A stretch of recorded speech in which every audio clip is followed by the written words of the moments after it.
Prince and family എന്ന cinema ഇന്ന് കേരളക്കരയിൽ മാത്രമല്ല ഈ സിനിമ കളിക്കുന്ന എല്ലാ തിയേറ്ററിലും ഗംഭീര കളക്ഷൻ മുന്നേറുകയാണ്. ഇന്ന് സോഷ്യൽ മീഡിയ എന്ന് പറയുന്നത് നമുക്ക് ഒഴിവാക്കാൻ പറ്റാത്ത ഒന്നാണ്.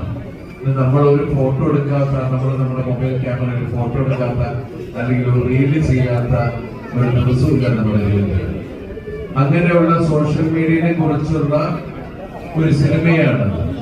അതിലൂടെ വന്ന കഥാപാത്രങ്ങൾ നമ്മൾ ഈ സിനിമ ഇറങ്ങുന്നതിന് മുമ്പ് അങ്ങനെ ഒരു പരസ്യങ്ങളും നമ്മൾ ചെയ്യാതിരുന്നത് ചിലപ്പോ സംസാരത്തിനിടയിൽ ഇതിലെ എന്തെങ്കിലും കണ്ടന്റ് പുറത്തു പോയാലോ എന്ന് വിചാരിച്ചിട്ടാണ്. അങ്ങനെ ഒരു കണ്ടന്റ് പുറത്തു പോയിരുന്നെങ്കിൽ എല്ലാവരും അവർക്ക് തോന്നുന്ന രീതിയിൽ ഒരു കഥ മനസ്സിൽ കണ്ടിട്ടായിരിക്കും തിയേറ്ററിൽ വരിക. പക്ഷെ ഈ സിനിമ ആർക്കും ഒരു പ്രതീക്ഷയും ഇല്ലാതെ തിയേറ്ററിൽ വരികയും തിയേറ്ററിൽ വന്നപ്പോഴാണ് ഇതിലെ ഈ സിനിമ എത്രത്തോളം നിങ്ങളുടെ അടുത്ത് നിൽക്കുന്ന ഒരു സിനിമയാണ്. ഈ സിനിമയിലെ കഥാപാത്രങ്ങൾ നിങ്ങൾക്ക് എല്ലാവർക്കും റിലേറ്റ് ചെയ്യുന്ന ആൾക്കാരാണെന്ന് ഞാൻ ഉറച്ചു.